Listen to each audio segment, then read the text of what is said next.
What's up guys, today I have a Shinobi Striker video, and today's video is going to be about their marketing strategy because a lot of people are complaining about it and thinking it's like the worst thing ever, but in my opinion it's not as bad as everyone thinks. No, I'm not saying their strategy is good, but I'm also not saying it's not as bad as everybody is saying. Before we get started, I just want to say that me and Ershikamaru have made a Discord, so if you would like to join it, the link is going to be in the description. So yeah, let's get into the video.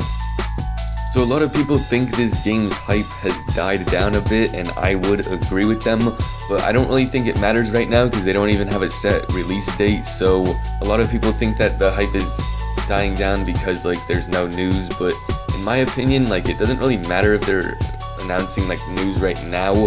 What really matters is if they do something like really hype like a week or two before the game is released, because let's just say for an example they announce Hashirama and Madara 6 months before the game is released, and let's compare it to if they were about to announce it a week before it was released.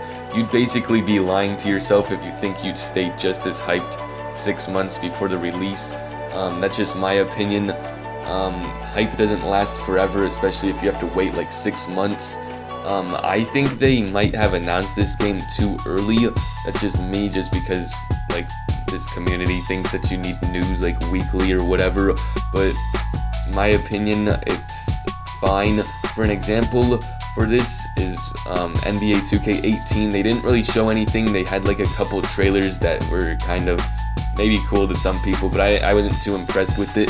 And then a week or two before it came out, they announced a hub world that the 2K community's never seen before, so it got everybody really hyped and it got the game really good. It was a big deal because they've never seen it before, and obviously, in my opinion, the hype wouldn't have lasted if they announced this 6 months before the game was released. That's just an example, and it's actually a real example because it actually happened. Another thing that I want to talk about is Dragon Ball FighterZ. This game is new, it just came out, and basically, in my opinion, I don't think anyone was surprised with any of the content that was in the game, or at least that's just my opinion.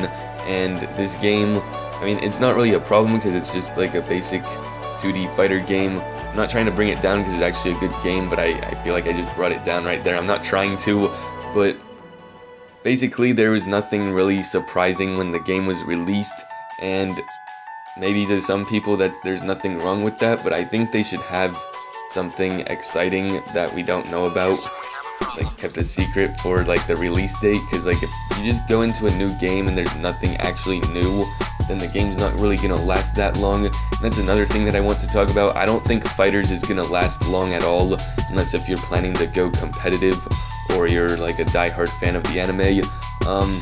Another thing that I want to talk about is the arena matches. I can't remember if that's exactly what it's called, but it's basically like you host the arena with like friends and stuff and you can play with them, and those don't work. I feel like I'm calling it wrong, like the name is wrong, but like anyway, they don't work. You know what I'm talking about if you play the game. They don't work, and a lot of people, like, I see people complaining about it, but I don't know why, but this game is getting a pass for it. A lot of people were like complaining about like how you couldn't play with friends in a Shinobi Striker beta and like bringing the game down, but for some reason this game's official release gets a pass for something that isn't working. I mean, I don't really understand that. Yeah, I don't really understand why people are giving it a pass, or at least some people are. And another thing that I want to talk about, and this is probably going to be the last thing, is FighterZ has a story mode, but it's so boring that even if you're ass at the game, you won't even get hit. Like, that's how easy it is.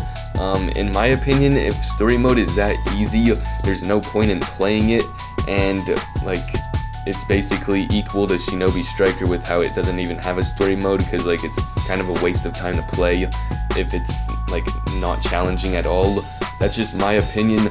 Tell me what you guys think in the comment section down below. Please like the video, subscribe, and I'll see you guys next time.